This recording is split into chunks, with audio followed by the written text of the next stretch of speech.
नमस्कार, जय महाराष्ट्र. तर आपला आजचा व्हिडिओ खूप महत्त्वाचा आहे.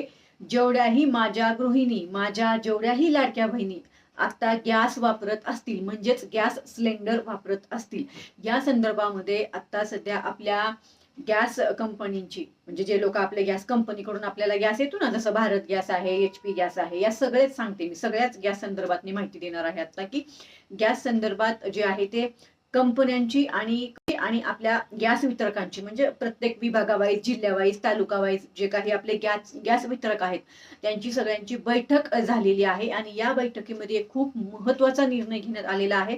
आणि ही जी अपडेट आहे ही प्रत्येक माझ्या लाडकी बहिणीसाठी आहे, म्हणजेच माझ्या जेवढ्याही गृहिणी आपल्या घरामध्ये गॅस वापरत आहेत त्यांच्यासाठी खूप महत्त्वाची माहिती आहे. आणि म्हणून मी हा व्हिडिओ आज शेअर करत आहे. तर तुम्ही सुद्धा हा व्हिडिओ शेवटपर्यंत पाहायचा आहे आणि इतर महिलांना सुद्धा हा व्हिडिओ आवर्जून शेअर करा. मी शेअर करू असं का विचार अजिबात करू नका, कारण बघा, माझा मुद्दा तर हा नाही, पण माझ्या लाडक्या बहिणींनाही माहिती असावी म्हणून मी हा व्हिडिओ शेअर केलेला आहे. तर लक्षात घ्या, आता आपलं जे युद्ध चालू आहे, बरोबर, की युद्धाची परिस्थिती निर्माण झालेली आहे, या संदर्भामध्ये ही गॅस कंपनीचा जो निर्णय झालेला आहे तो असा आहे की आता गॅस, जर समजा युद्धाची परिस्थिती जर खूप बिकट झाली पुढे चालून, युद्ध परिस्थिती पूर्ण निर्माण झाली पुढे चालून, म्हणजे खूप मोठ्या प्रमाणामध्ये जर निर्माण झाली, तर आपल्याला गॅसचा तुटवडा भासू नये, म्हणजे आपल्याला कुठेतरी गॅस कमी पडू नये किंवा आपल्याला प्रॉब्लेम कुठे येऊ नये, यासाठी आता या गॅस कंपन्यांचा असा निर्णय झालेला आहे. अगोदर हा निर्णय जो होता ना, तो आपल्याला प्रत्येकाला 21 दिवसालाच गॅस मिळणार होता, असा निर्णय होता, हा अगोदरचा होता. पण आता जी नवीन माहिती आलेली आहे माझ्याकडे आज, ती अशी आहे की आता आपल्याला 30 दिवसानंतर सिलेंडर मिळणार आहे, म्हणजे महिन्याला एकच सिलेंडर मिळणार आहे. लक्षात घ्या. तो पण कसा मिळणार आहे हेही मी पुढे सांगणार, त्यामुळे व्हिडिओला शेवटपर्यंत पहा. तर आपल्याला आता एकच गॅस सिलेंडर मिळणार आहे दर महिन्याला, बरोबर. आता सध्याचा हा निर्णय आहे. आता जेव्हा ह्याच्यावर पुढची माहिती येईल तेव्हा मी तुम्हाला पुढे सांगेल, पण आता सध्या तर हीच परिस्थिती आहे.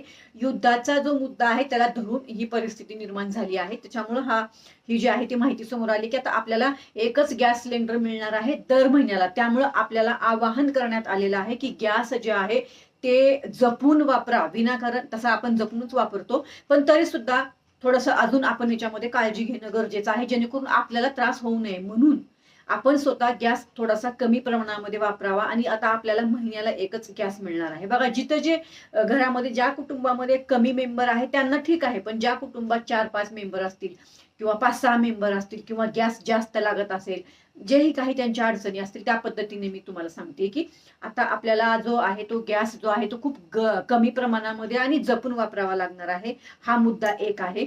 दुसरा मुद्दा असा आहे की जर तुम्ही आता KYC केली नसेल तुमच्या गॅस सिलेंडरच्या अंतर्गत, तर तुम्हाला ही गॅसची KYC करावी लागणार आहे. आता हा KYC चा काय मुद्दा आला समोर, तर ही माहिती मी अगोदर पण दिली होती माझ्या माहितीप्रमाणे, पण बहुतेक तुम्हाला समजली नसेल, तर म्हणून मी हा मुद्दा आज परत शेअर केलाय.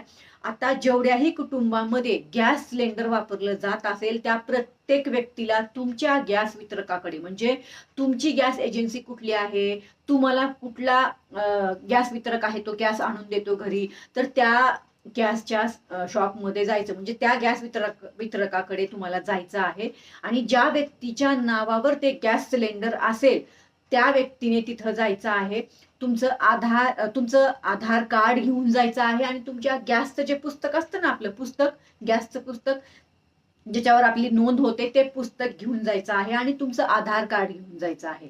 ज्या व्यक्तीच्या नावावर गॅस सिलेंडर असेल त्या व्यक्तीने, म्हणजे ते कनेक्शन ज्या व्यक्तीच्या नावावर आहे, मग ती महिला असू शकते, पुरुष असू शकते. आता ह्याच्यामध्ये जर तुम्हाला सांगायचं तर माझ्या कुटुंबातील गॅस जे आहे ते माझ्या नावावर आहे, बरोबर. त्यामुळं मी गेले होते गॅसची KYC करायला. तर मी काय केलं, माझं आधार कार्ड घेऊन गेले आणि माझ्या नावावर गॅस असल्यामुळे जे पुस्तक मिळतं ना आपल्याला, तर ते पासबुक, जसं आपण पासबुक म्हणून किंवा पुस्तक म्हणून जे काही आहे, तर ते आहे ते आपल्याला घेऊन जायचं. तसं मी पुस्तक घेऊन गेले माझं गॅसचं, आणि माझं आधार कार्ड घेऊन गेले, आणि माझ्या जे नावावर गॅस आहे किंवा जो माझा मोबाईल नंबर आहे तोही तिथे आपल्याला लागणार आहे बघा, कारण त्या नंबरवर जर OTP आला तर आपल्याला तो OTP पण तिथे द्यावा लागतो. त्यामुळं तुम्हाला गॅस एजन्सीमध्ये जायचं आहे तुमच्या विभागातल्या, आणि तुम्हाला तिथे जाऊन तुमच्या गॅस सिलेंडरची ई-केवायसी करायची आहे.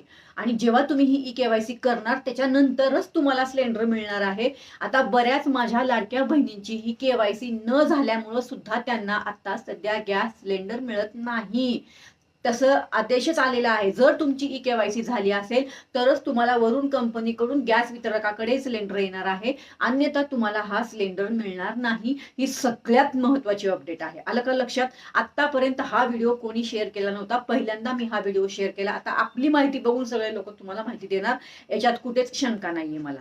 बरोबर ना? कारण माझी माहिती घेऊन बरेच लोक तुम्हाला माहिती देत आहेत, हे माझ्या निदर्शनास येत आहे. आता हा सगळ्यात महत्त्वाचा मुद्दा आहे. ई-केवायसी करून घ्या. तात्काळ जाऊन कुठं जायचं आहे? गॅस सिलेंडरच्या दुकानात जायचं आहे. म्हणजेच गॅस एजन्सीमध्ये जाऊन तुम्हाला तुमची गॅसची ई-केवायसी करायची आहे. जेव्हा तुम्ही ई-केवायसी करणार त्यानंतर तुम्हाला OTP वगैरे येणार. ती प्रोसिजर 5च मिनिटाची आहे. 5 मिनिटामध्ये हे तुमची ई-केवायसी होते. आला का लक्षात? 2 मुद्दे मी सांगितले. एक तर आपल्याला महिन्याला 1 गॅस सिलेंडर मिळणार आहे सध्या तरी युद्धाच्या पार्श्वभूमीवर. दुसरं, आपल्याला ई-केवायसी करणं कंपल्सरी आहे. 2 मुद्दे झाले. आता तिसरा मुद्दा ह्याच्यामध्ये असा आहे, तुम्ही जेव्हा ई-केवायसी कराल आणि नंतर तुमचा जेव्हा घरी तुमच्या सिलेंडर येईल, जेव्हा तो वितरक तुमच्या घरी गॅस सिलेंडर घेऊन येईल, तेव्हा तुम्ही ती डिलिव्हरी घ्याल ना गॅसची, त्यावेळेस तुम्हाला OTP द्यायचा आहे. तुमचा जो नंबर तुमच्या गॅस म्हणजे ऑनलाईन तुम्ही जेव्हा गॅस बुकिंग करता, तुमच्या ज्या नंबरवरून तुम्ही ऑनलाईन गॅस बुकिंग करत असाल त्याच नंबरवर तुम्हाला OTP येणार आहे. म्हणजेच तो मोबाईल नंबर सुद्धा आता खूप महत्त्वाचा आहे, ज्या नंबरवरून तुम्ही तुमचा गॅस सिलेंडर बुक करता. बरोबर? तर जेव्हा तो वितरक तुमच्या घरी येईल गॅस घेऊन, त्यावेळेस तुम्हाला त्या व्यक्तीला तो OTP द्यायचा आहे आणि मग तो व्यक्ती तुम्हाला जो आहे तो गॅस म्हणजे सिलेंडर देणार आहे. ही सविस्तर अपडेट आहे. आता ह्याच्यामध्ये काहीही समजलं नसेल तर नक्की मला कमेंट करा. तुम्हाला तुमच्या प्रश्नावर मी नक्कीच उत्तरांचा व्हिडिओ शेअर करते. ही खूप महत्त्वाची माहिती आहे म्हणून मी तुम्हाला दिलेली आहे. माझ्या बऱ्याच महिलांना ही माहिती नसेल म्हणून मी ही माहिती तुम्हाला देत आहे. तर तात्काळ तुमच्या गॅस सिलेंडरच्या एजन्सीमध्ये जा. तिथे जाऊन ई-केवायसी करून घ्या आणि जोपर्यंत तुम्हाला OTP येणार नाही तोपर्यंत हा गॅस सिलेंडर आहे तो इथून पुढे मिळणार नाही. तर ह्या 3 महत्त्वाच्या अपडेट मी आता तुम्हाला दिलेल्या आहेत. मला असं वाटतंय ही माहिती तुम्हाला खूप महत्त्वाची वाटलेली असणार आहे आणि हा व्हिडिओ तुम्ही प्रत्येक व्यक्तीला तुमच्या संपर्कातील प्रत्येक, ते महिला असो पुरुष असो कोणीही असो, प्रत्येक व्यक्तीला हा आपला व्हिडिओ आवर्जून शेअर करा. मी कृपया तुम्हाला ही विनंती करत आहे, सर्वांना हा व्हिडिओ शेअर करा जेणेकरून ही माहिती सर्वांपर्यंत मिळेल. बघा, मला जशी माहिती मिळाली ना तसं मी लगेच हा व्हिडिओ आज रात्री शूट केलेला आहे. लक्षात ठेवा, हे तुमच्यासाठी केलंय मी फक्त, कारण मला तर माहिती मिळालेली आहे.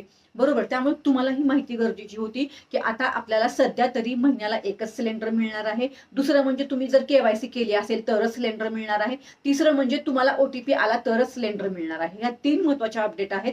नक्कीच मला कमेंट करा. तुमच्या ज्या काही कमेंट असतील मी त्याच्यावर तुम्हाला परत उत्तरांचा व्हिडिओ शेअर करते. चला तर मग परत भेटू. धन्यवाद. जय हिंद, जय महाराष्ट्र.